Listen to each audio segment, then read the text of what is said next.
sole got all eaten away. I don't know, I think I stepped in some sort of chemical or something, and it just started corroding. Oh, yeah, also if it's in a closet, if they get old, in a closet, they Start falling apart, yeah. With the moisture.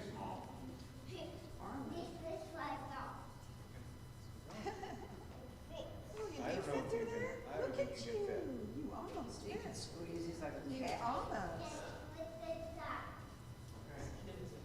You don't go outside, you'll melt. I will. I'm not going to say. This rain is getting ridiculous here, Jackie. Thank you. So, they'll give me a cue. I suppose when people start to come in, she requested Did you volunteer for yourself here too? rather her be every year. You do that a lot. So that's all that. You have water, right? Bob, you have a cold water? Yeah. Are these from now? Yeah, I got it. A lot of water's there. Jeez, look at this guy. Stunning looking guy.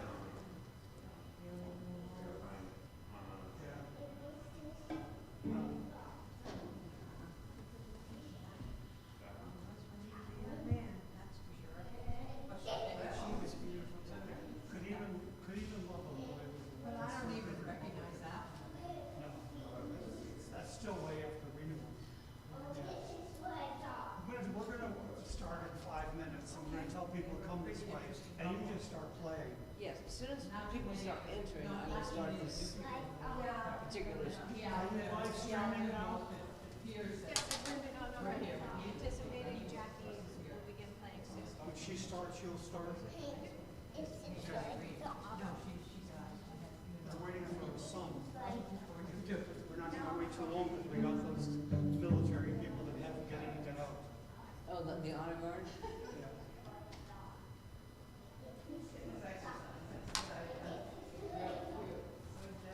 so cool. My son was like that. He was big these days. Everybody was a lot older. So the diapers. And they all access the bottle to the red.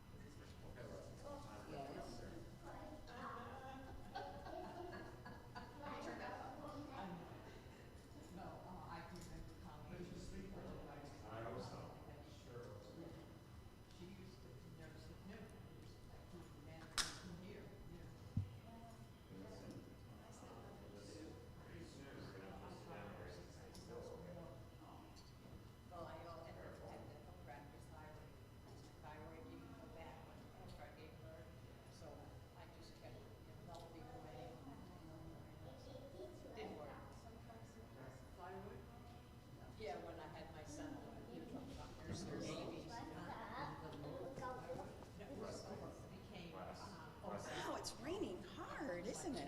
Goodness gracious, look at that rain. Aren't you glad you're inside? No, You're not gonna get all wet. They kept telling me it was postpartum depression. Yeah. How old is it? My mother, my mother Penny, she had been ready to get it, but Very, No, we can't very verbal. I told the doctor I was laughing and she told me. run all the percentage out now. Yeah, that's a good idea. That's smart. Yeah, that's smart. It's been a long time, but I can't remember. Exactly. They just, I didn't have it. It's until they're 4, it's like you're constantly chasing them. Hey, Jackie, the way this is gonna close is, I have some closing words they've given me to say. I extinguish. When I extinguish, you go into my buddy, and when she's done with my buddy, you go into rambling from Georgia Tech. Just start rambling. Rambling slowly. She'd like to do slow.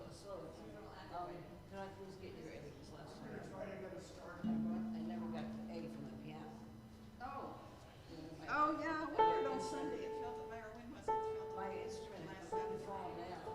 I just retuned it, but it keeps losing. And last week it just goes flat.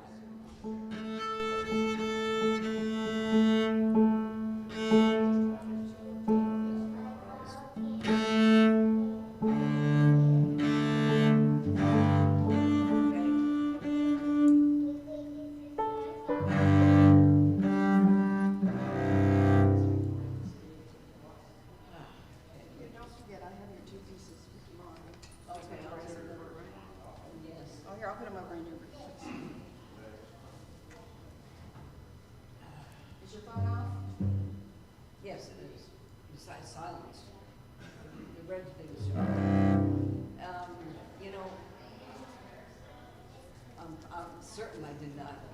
I'm certain I did not put any alarms between now and then. So, but I just, you know, I just double check. Sure, I'll get it for you. I mean, I'm just gonna turn mine completely I have a off, 220 alarm. because my brother calls me all the time and will probably Oh, I come just up on my turn on watch. red, but let me check. Yeah, that's what I used to do, be respectful. But you know, if there's and I have emergency things on. 210, I'm gonna change that to 220 in case they go over. Because people have a good day. Okay. It's not anything, we just decided to sit back here. You want to sit Are down? Are you ready to sit up there?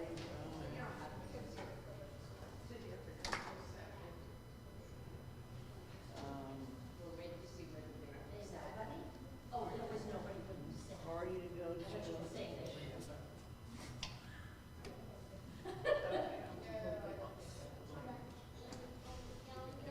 Okay, let's get rid of this. I'm gonna slide this over. You want me to put it back in your bag?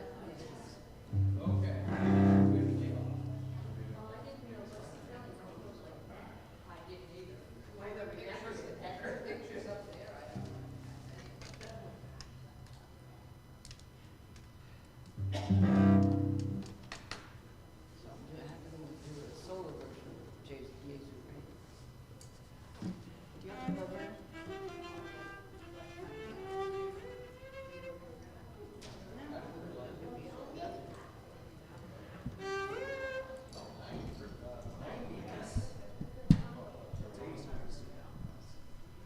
Jackie, I guess we're telling you to go ahead. Oh. But you're only Why gonna don't get we open the doors? You're only gonna get 5 or 6 minutes. Okay, but she wants to hear the G major preludes this week.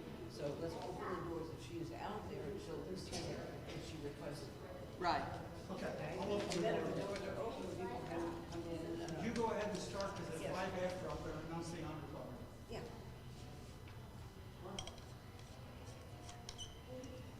Here's the honor card right here. I'm gonna sit. I'll put all of it on.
Ladies and gentlemen, good afternoon. At this time, we'll be rendering military honors. We'll begin with the playing of taps, followed by the quoting and presentation of our national anthem. It is customary during the playing of taps for all who are able to please rise. Military members past and present shall render a hand salute. All others are invited to place their right hand over their heart. Bugler, sound taps. Present arms.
Welcome to the Treasure Coast Unitarian Universalist congregation. We are a welcoming congregation, meaning we welcome people of all faiths, of all ethnicities, and of all gender identities. We find light in all the religions we know. We find light in nature. We find light in people. And we are here today in good part, going on 30 years or so, because of the light of this man and the people who wanted this faith and this congregation to happen. So we honor that in every way we can in this hour.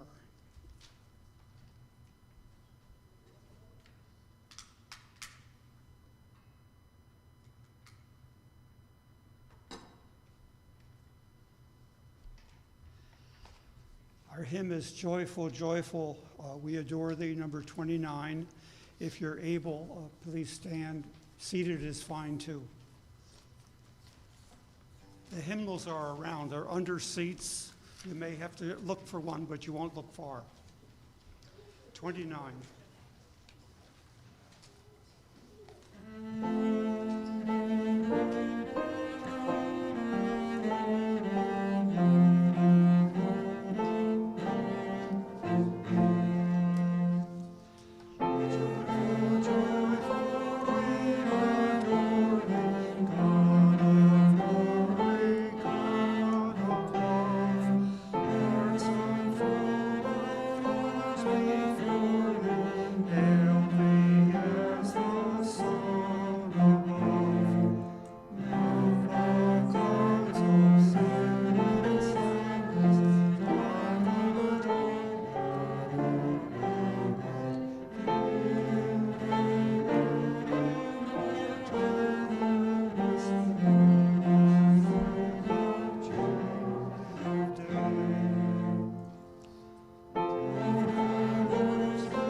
Please be seated. And now we're going to do this reading, which is in the back of our hymnal by a famous UU minister. It's entitled Harbingers of Frost. Let's read aloud together. Autumn, we know, is life en route to death. The asters are but harbingers of frost. The trees flaunting their colors at the sky in other times will follow where the leaves have fallen, and so shall we. Yet other lives will come, so may we know, accept, embrace the mystery of life we hold a while, nor mourn that it outgrows each separate self, but still rejoice that we may have our day. Lift high our colors to the sky, and give in our time fresh glory to the earth.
And now let there be poetry. Right up here.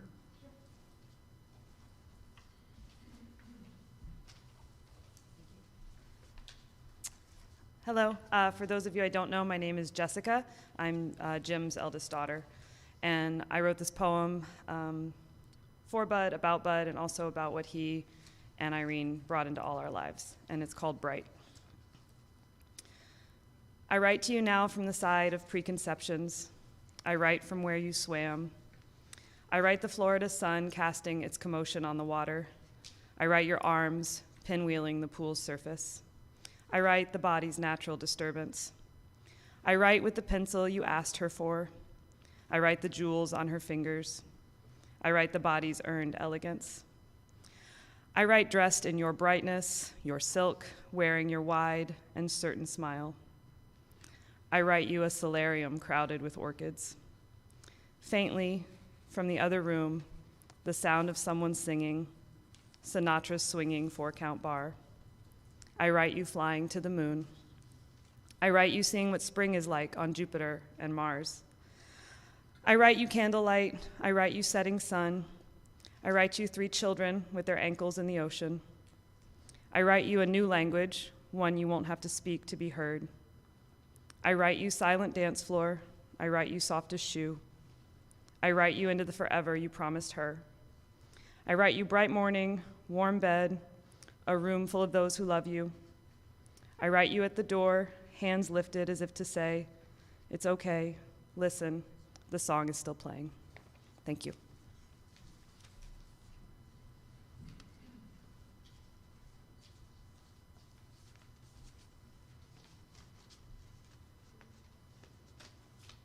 James.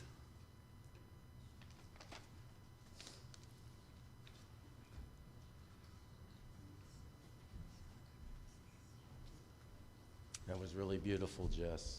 Thank you.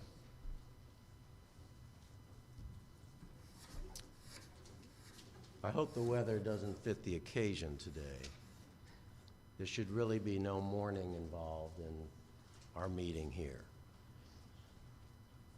We meet to remember and honor our father, Armand Cifelli, who died August 18, 8 months shy of the age of 100.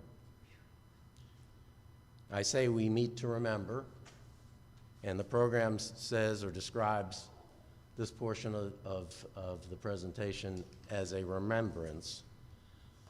But at my age, I no longer remember all that much, quite frankly. If you don't believe it, you can ask my 3 daughters who are here.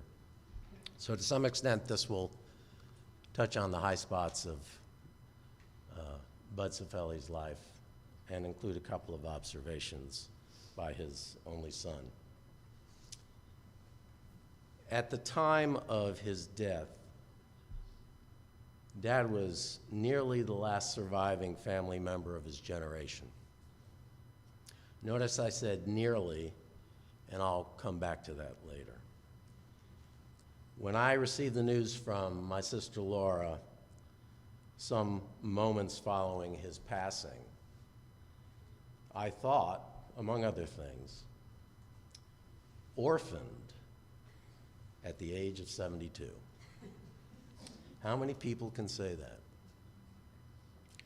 We were truly blessed that our parents lived such long lives.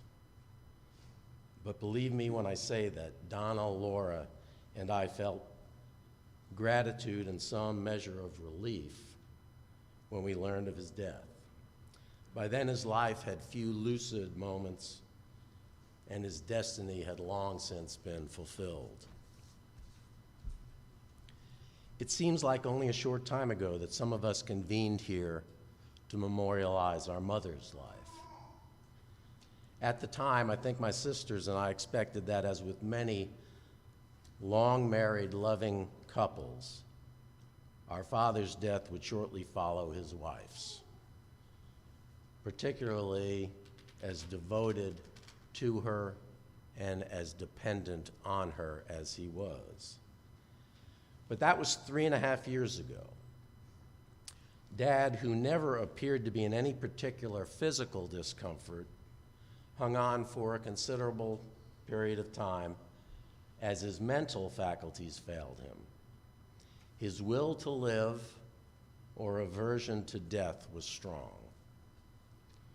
Born in Newark, New Jersey on April 2nd, 1924, Armand Cifelli was the last of 6 children born to Tom and Jennie Cifelli, immigrants from Campania, Italy, each of whom entered this country separately at Ellis Island shortly after the turn of the last century.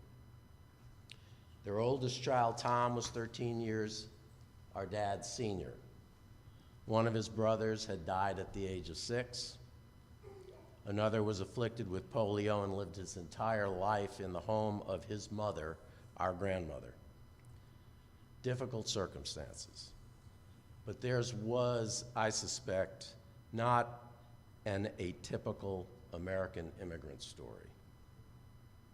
My grandfather, Tom, was a quiet and dignified man who managed nightclubs, restaurants, so he was often away at night. There was not much interaction with his children. Dad always preferred to be called Bud rather than Armand. Perhaps a small step in the effort at assimilation into American society. But it could have been even worse. At the time of his birth, which occurred at their home, the attending midwife, filling out the birth certificate, asked our grandmother what this male child would be named. Because of a language difference or lack of caring, she heard not Armand, she heard Armada.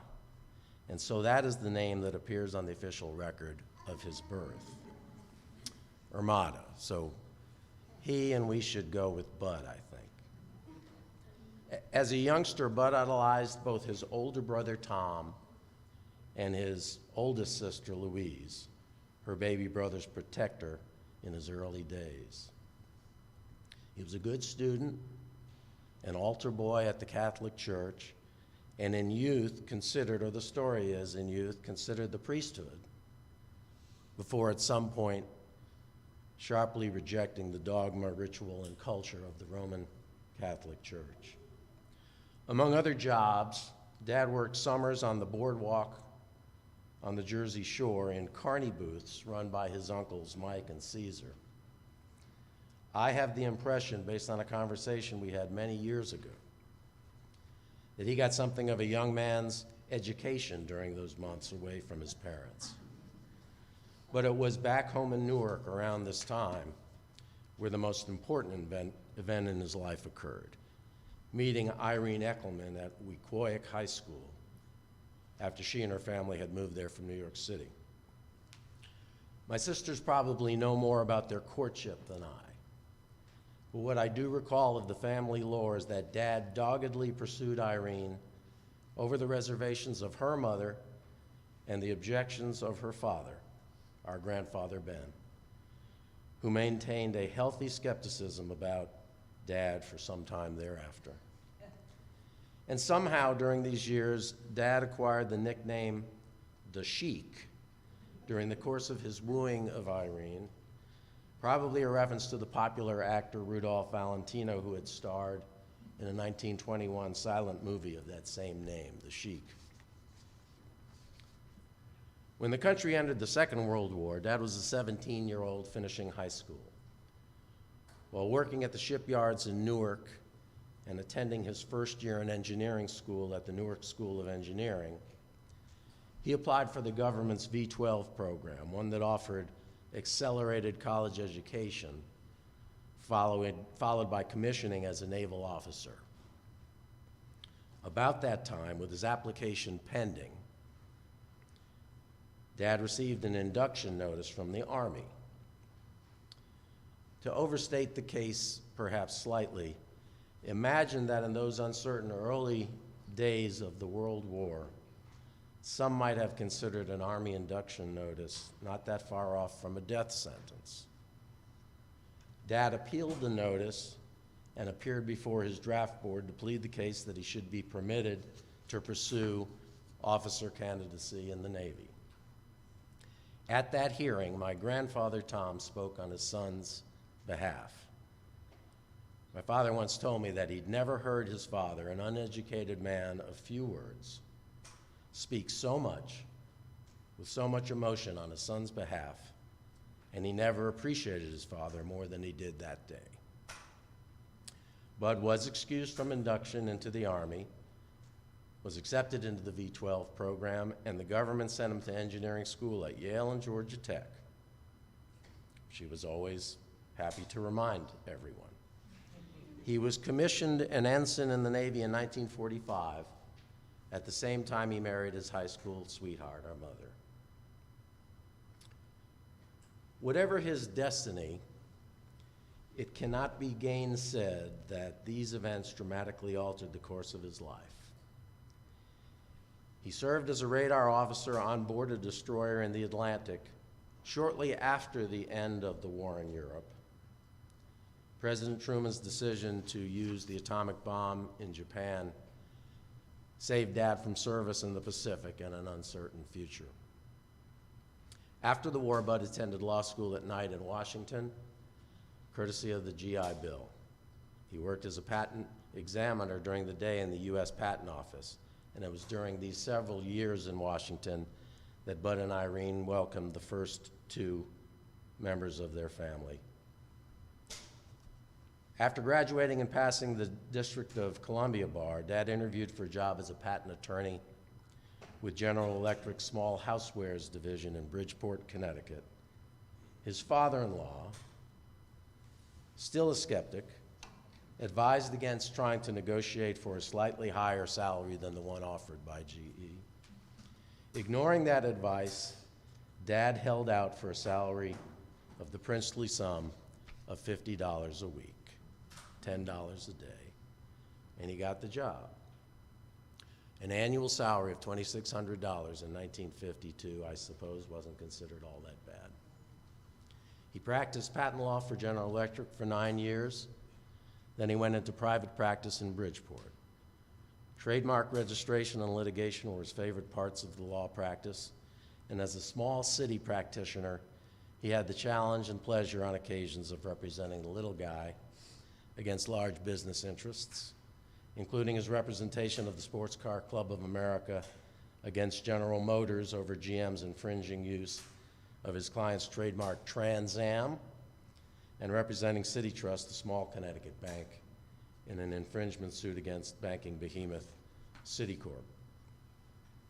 In the early 90s, our folks permanently relocated to Florida, where he tried his hand at growing orchids playing some golf, badly I would add, and planning a healthy schedule of family visits, ocean cruises, and other travels. He was especially active in the development of this church, and he also involved himself in local government. I think I'd describe my father as a man of moderate and steady habits, thrifty, cautious. He seldom overindulged. If he had temptations, I don't recall him ever surrendering to them. He was not prone to excited utterances or verbal outbursts. I don't remember him ever raising his voice. Unlike his son and many others, he was not a procrastinator or a last-minute crammer. Almost never worked late. I don't recall him ever burning the midnight oil on the eve of a hearing or trial, or bringing home work with him or on vacation with him. And I rarely recall him working over on the weekends. He once told me, somewhat in jest, perhaps, that until he had children, he thought he had everything in life figured out and under control. Donna and I disabused him of that notion fairly early on. Our parents enjoyed food, the popular music of their era, dancing, traveling, opera. Mom read voraciously, Dad not at all, always claiming that he read so much for work that he needed a rest from it when he returned home. But the last 3 decades of his life put the lie to that claim, as I doubt he ever picked up a book in retirement. At home, he just wanted to be in his wife's presence, and the concentration and introspection of reading was an impediment to that. Dad was maybe something of what we'd call a striver. Like many immigrants, or should I say many Americans, he was from the generation that believed in assimilation and the American dream. This was before the time that people went out of their way to celebrate their cultural and ethnic heritages and differences. Rather, his generation, or people like him, wanted to replicate the achievements of prior generations of immigrants whose aspirations were to fit in and participate in the fullness of American society. And so success in business went hand in hand with life in the suburbs, membership in a country club, participation on the school board and town committee, leadership positions with professional organizations, an adjunct professorship at the University of Bridgeport Law School. People like my father considered education among the highest virtues, the key to advancement and happiness, and they sought to impress succeeding generations in their family with those beliefs. Maybe we now know that view may not be entirely fair or that straightforward, but he was certainly a man of his time. The older Dad got, the more he spoke of and the more gratitude he expressed for the Navy and the GI Bill as having played an outsized role in his success. His family's background had been modest, if not dire. The Navy provided him with a quality college education, and the GI Bill paid for his law school. Without those government programs, who knows? Even as his acknowledgement of the debt he owed the country became more outspoken over the course of the last decade or so, other of his attitudes about government appear to have hardened. So be it, that too is an attitude not atypical of many of his generation. Bud had substantial business and professional success, yet his 75-year marriage and love affair with our mother is no doubt the crowning achievement of his life. His love and quiet support for his children and their children not always returned, was an outgrowth of that seminal relationship. He had a strong ego, some might say his personality bordered on narcissistic, and he had some traditional paternalistic attitudes that would not be fully appreciated today, perhaps, while at the same time honoring and venerating his wife, our mother, whom he always described with some degree of false modesty, no doubt, as the smartest member of the family. Smartest member of the family? I don't know. There were others to choose from in rendering that judgment. Dad was the youngest of his family, and not surprisingly, the last survivor. Our mother and her sister Joan, both now gone, were the only children of our grandparents on the other side of the family. Of all the members of that generation in my parents' families, only one survives. My mother's cousin, Steve, who's with us today. And I see Steve just back from St. Augustine and your visit to the Fountain of Youth. Good to see you. Thanks for coming. That statement is a little bit misleading, as Steve is actually younger than one of my sisters. I won't say whom. We all live a life, and some have a legacy. Dad's life was long and productive, and on balance, happy. On balance, overwhelmingly good. Not perfect, good. A good son, a good husband, a good father, a good lawyer, a good man, a good, proud, and grateful American. Not too bad. As for legacy, it largely sits in this room today. That's not too bad either.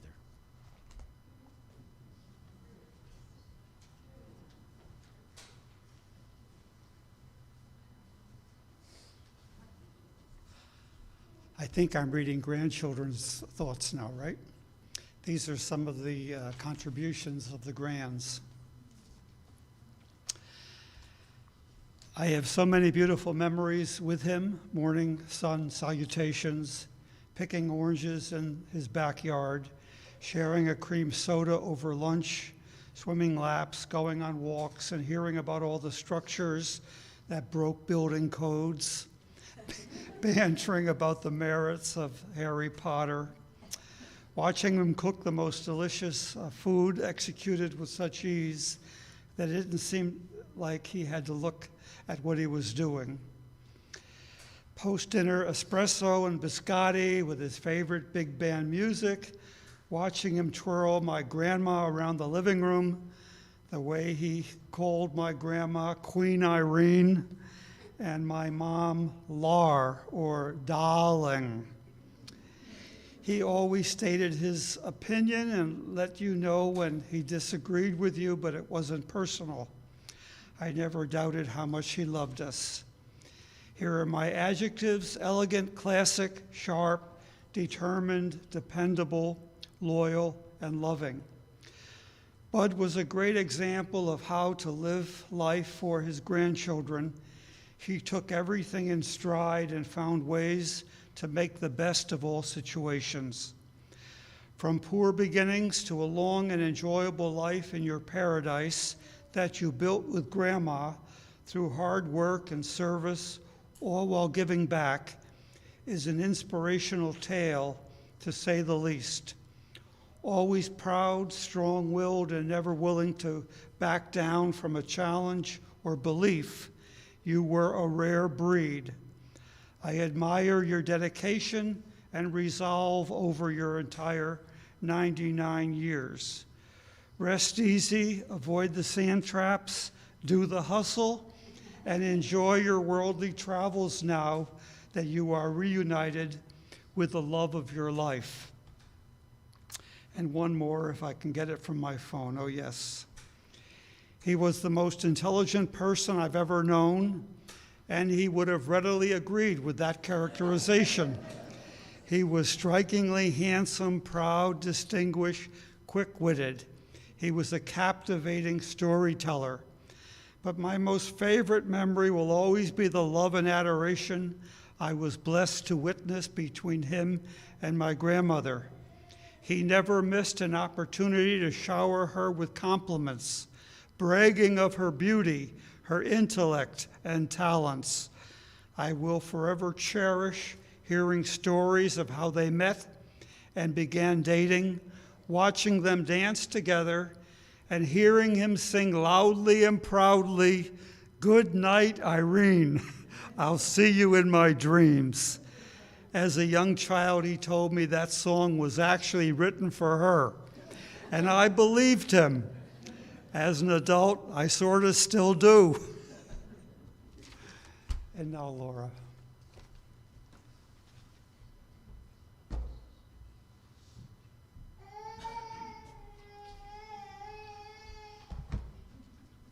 I know, Jenny, we're almost done.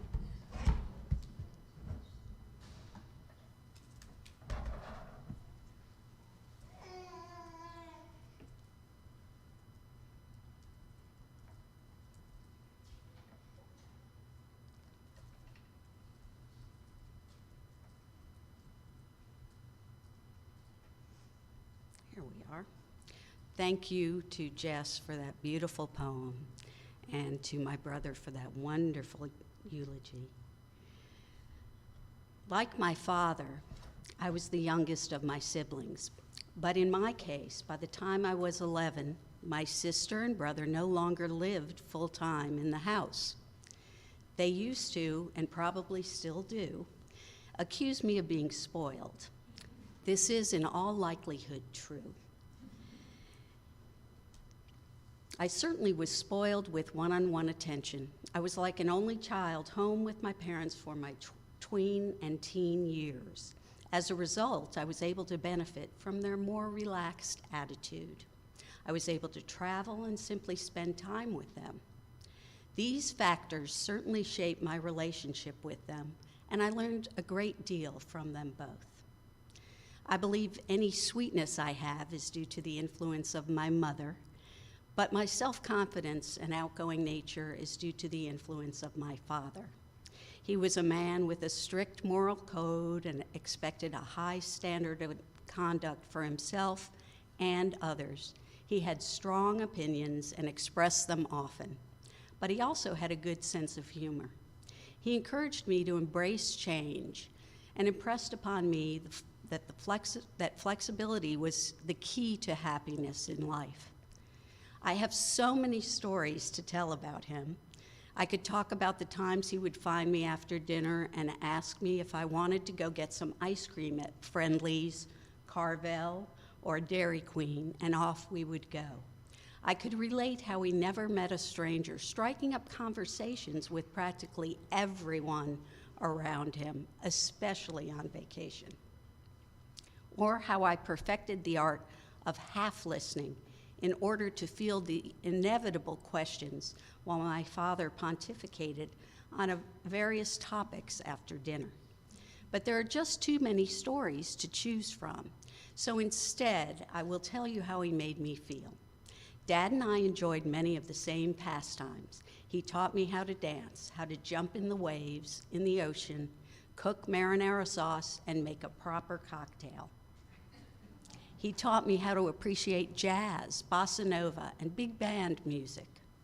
When I think of my dad, I think of the swinging 60s, the suave, sophisticated, well-dressed man who carried himself with confidence and elegance.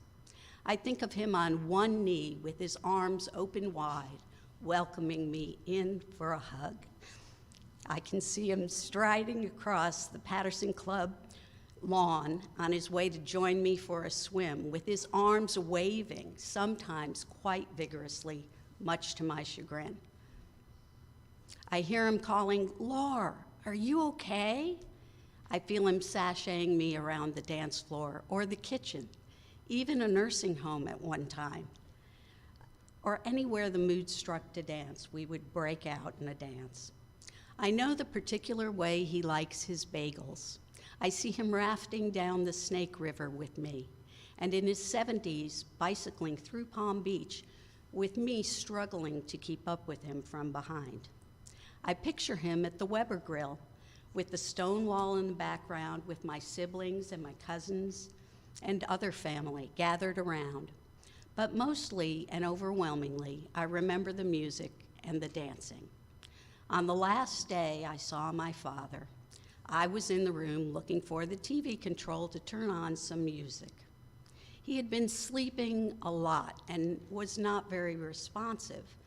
I decided to use my phone to turn on a YouTube video of Frank Sinatra, as Jessica mentioned, singing "Fly Me to the Moon," one of our favorite songs and one he and my daughter danced to at her wedding. I keep thinking of Roman Roy, for those of you who watch Succession. I was dancing, snapping my fingers, and singing along with the music, the usual for me, when I heard someone else singing. And sure enough, Dad had roused and was singing the words with me. Fly me to the moon, let me play among the stars. I couldn't believe it. I love you. What a great last memory. Thank you.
How do I follow that? It was beautiful. I'm going to read you from the history of the church, very slightly. A professor, Dr. Ken George, wrote this, the Treasure Coast Unitarian Universalist Church, A Brief History. In the summer of '93, they began to discuss the future of the congregation. October 93, the members elected a board of directors. 7 names are listed. And then Bud Cifelli, the only lawyer in the congregation, wrote the bylaws and the articles of incorporation, which were edited and approved by the task force. And then it gives the first board of directors, Susan Hemmer, president, Armand Bud Cifelli, vice president, and then three others. Now fast forward to about a month and a half ago when I saw him at Water's Edge, Sand Hill Cove Infirmary. As he came to, I wanted to say to him briefly and as emphatically as I could, Bud, we just want you to know how much we appreciate and always will what you did for this small congregation in Stuart. He smiled and he said, I don't think you ever paid me for that. Oh, Bud. Just a couple of brief memories, somewhat reflecting what's already been shared. It was my privilege as the minister of quite a few years here to visit them in their home. And the last several visits, Irene was on that oxygen hose, and she always sat about 10 feet this way, and he always sat about 10 feet this way. And I just took in the adoring that went on between them, verbally and facially. I mean, it was just a wonderful thing to see, which reminds me of the celebration we had for the reaffirmation of their wedding vows. We got into doing that, and they were one of the first couples that did. And I remember when I brought it up with them, I don't think I got a complete agreement from both, but I'm told that he said yes, and she went along with it. She certainly went along with it. It was a wonderful day here. After the service, they came up as if they were being married, and they reaffirmed their vows. The one thing I remember about the ceremony I've mentioned, I went over to meet with them about what would be in the service. And I had a number of classical pieces in mind, like the Jesu you played, and Mendelssohn and Wagner. What music do you want? And all Bud could say was, the rambling wreck of Georgia Tech. Now, I have to say, honestly, I've done a lot of weddings in other places in the New York area. Never has that been part of the menu. But anyhow, our musician then, Jim, learned it and played it. I forget whether they marched into it or just during the ceremony. But he got his rambling wreck, and it'll be the last piece played in this service briefly. I also got to meet with them several times about the sculpture that you have seen, no doubt, in our lobby area. Be sure to see it, their picture, and then a beautiful sculpture. They really wanted a metal sculpture like the one they did for Easton UU, but I was advised and passed on to them that metal in Florida becomes rust in Florida, as all residents do eventually. But anyhow, they graciously accepted the idea and gave this beautiful sculpture to our congregation as a lasting gift and a lasting reminder. Bud really was a memorable person, an interesting person, firm ideas. I met with him in 15. That was before I retired a second time from this congregation. So I didn't know I was retiring again, but I did a year later. And he wanted to plan his service for now. And so I sat in the living room, and I forget what we said, but I had to tell him that I would have to do a couple readings from the New York Times. And his family will know how fond he wasn't of the New York Times or NPR whenever I mentioned them in the sermon, as I often did, as I often do, he would say to me, "That was good except for..." Anyway, we had a lot of lighthearted and good-natured bantering about sources he didn't love and sources that I did. So all I can say is we will appreciate him and remember both of them fondly and with gratitude for all they gave to us. The most memorable thing I can think of being their smile. When they came down the aisle for that reaffirmation, that picture, which I didn't look at him yet, but I'm sure it's out there, of the two of them at the time of their wedding. What a stunning looking couple. And they were stunning when they stood before us and endearingly promised to each other again. Bud, you certainly will live on in our rich memories of what you were and will always be, you and Irene, among us.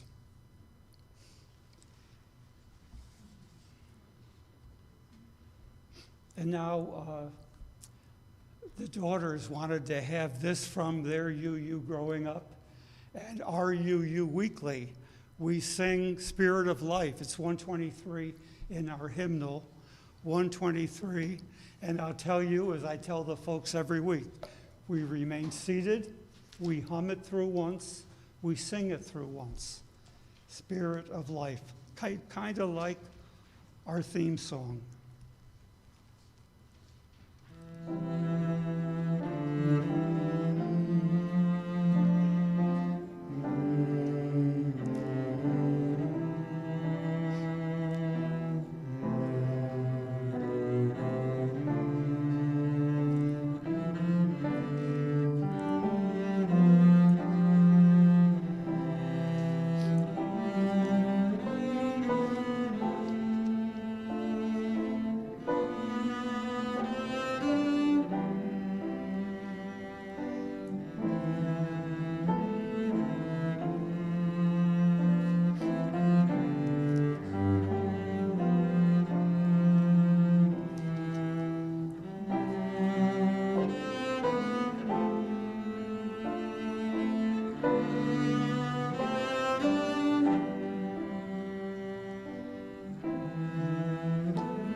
These closing words, you selected What I Know from by Kenneth Collier.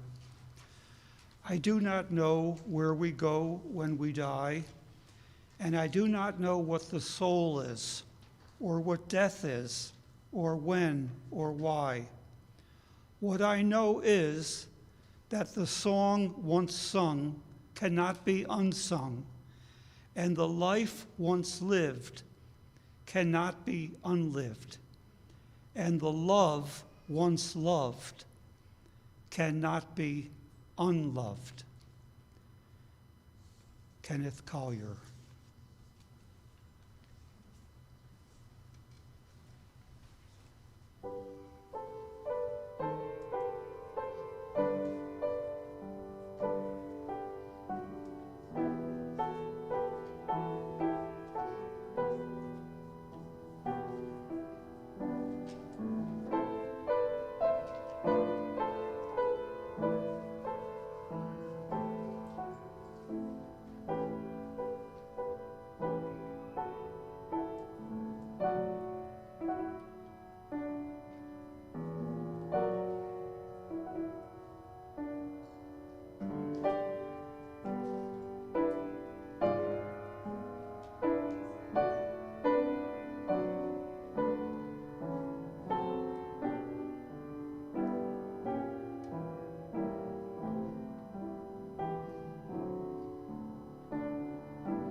Now Rambling Wreck, one more time for Bud.